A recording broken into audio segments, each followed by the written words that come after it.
If everything in your lower body just feels off, then you have to try this workout. Today, we're gonna strengthen one of the key muscles that can help solve these problems, your glute medius. Your glute medius can be really tricky to target through conventional move, but the circuit we're gonna move through today is going to use a resistance band to help isolate and strengthen that glute medius. Let's not waste any more time and get started on our mat in a side lying abduction. So we're gonna get started with this band around our thighs in a side lying abduction. So in the side lying abduction, my heel is flexed and we're abducting that leg up and out away from our body. Our heel and ankle are in a straight line. Our shin and ankle are in a straight line. Our heel is flexed and we're moving up and back behind that body. So while we're doing this, there's a couple things that you should keep in mind. First is to keep those hips in a straight line. We don't want one hip going further than the other. You might see this hand out in front of me. That's to act as a counterbalance to make sure I'm not falling forward like this. Another thing is that as we abduct that leg up and back behind us away from our body, our hips aren't moving with that leg. We're only going as far as we can where those hips can stay forward. So we're going forward and not up and back. All right, up next, we're gonna do a fire hydrant. So we're gonna stay lying on this left side. We're really gonna burn out that left glute medius. So we're going to, similar to how we were before, we're gonna flex that heel, shin, ankle, heel, all parallel, and we're going to open up as far as we can without opening those hips up and back behind us. I still have that leg out arm out in front of me to counterbalance. Now, while we're doing this, we're not swinging that leg. We're going slow and controlled. If you're counting and you're going faster than 3 seconds up and down, that's a sign for you to slow down and try to build that mind-muscle connection. You also want to make sure you're going at the same pace on the way up and the way down. A lot of people might go slow on the way up and slam their leg on the way down. All right, next we're gonna do an elevated clamshell. So we're gonna stay in this side lying position. Our ankles, big toes, knees, shins, heels are all gonna be touching, and we're gonna open up without opening that hip up, out and back behind us. This is a tiny range of motion, but we wanna go slow and controlled. Now, for some of these exercises, some people aren't sure if they're feeling them. So if you can't feel them, there's a couple things I want you to check. First, check the position of those hips. They should be in a straight line. Next, I want you to check how fast you're going. A lot of people think a routine like this is something they can just throw their leg around and not matter.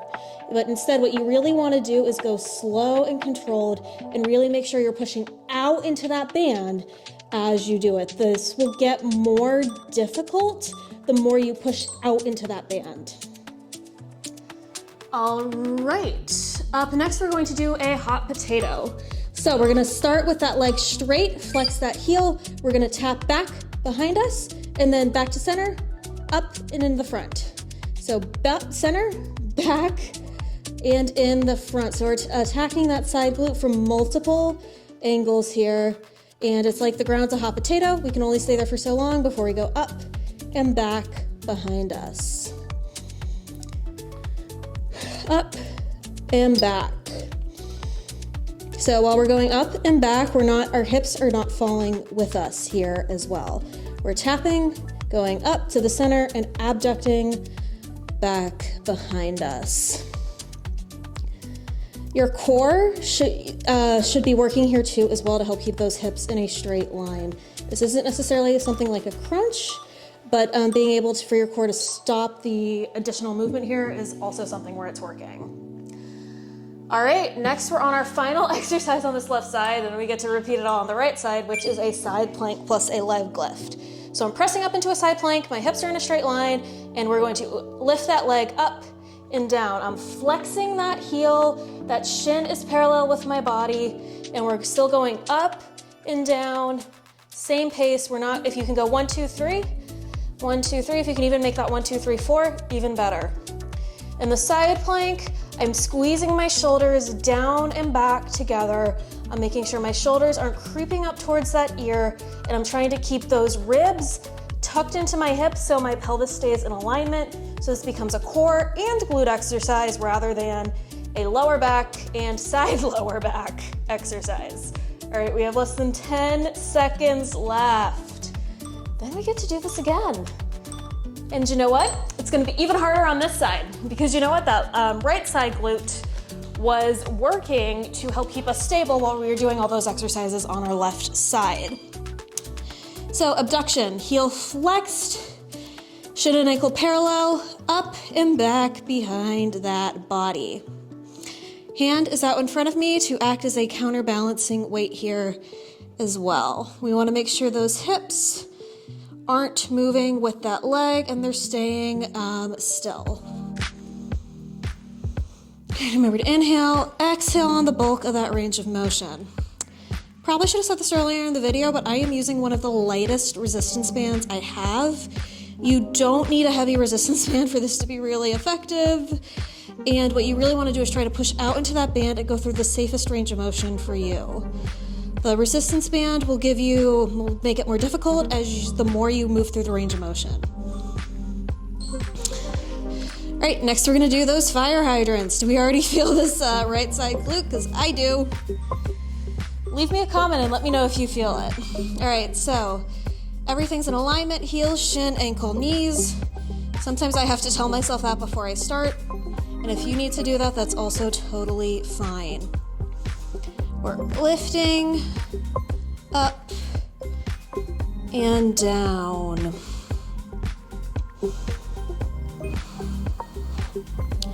I want to try to do the same thing on both sides. It's really common for a lot of people to have a stronger side and a weaker side, but instead of trying to overcompensate and do one variation on the stronger side, one variation on the weaker side, it's better to try to do the same thing on both sides so you don't perpetuate any muscle imbalances, which is how a lot of injuries can occur. Slow and controlled. All right, next we're gonna do those elevated clamshells. I cannot stress how much my glutes are screaming at me right now. We still have 3 more to go. All right, hips in a straight line, hand out in front of me to counterbalance. And we're going to open those legs ever so slightly. And we wanna try to get our opening leg back to that same position it was where it started. So, and one other thing where you can think about building that mind-muscle connection in your glutes is before you even do the exercise, think, okay, there's a light switch in my butt and I'm turning it on. So I'm like, try to squeeze or clench that glute. And if you try doing that, you might actually feel it a little bit more than if you don't. Sometimes we have to like send a mental signal to our body to remind what muscle should be working so our body doesn't try to take the easy way out and cheat. All right, hot potatoes on that right side. I'm gonna scooch ever so slightly so I don't accidentally knock my timer. All right, heel flexed, leg is parallel and we're going to tap back behind us, center, back in front. So this is an exercise that while we're doing it, I know a lot of people might have a tendency to slam the floor. And that's not something you want to do here because then you're not moving slow and controlled. You're letting momentum take over. So if you can hear yourself tap, that's a sign you're probably slamming your leg too hard and you need to try to go slow and controlled. Remember, flip that light switch, activate that glute, then go slow, front, center, back.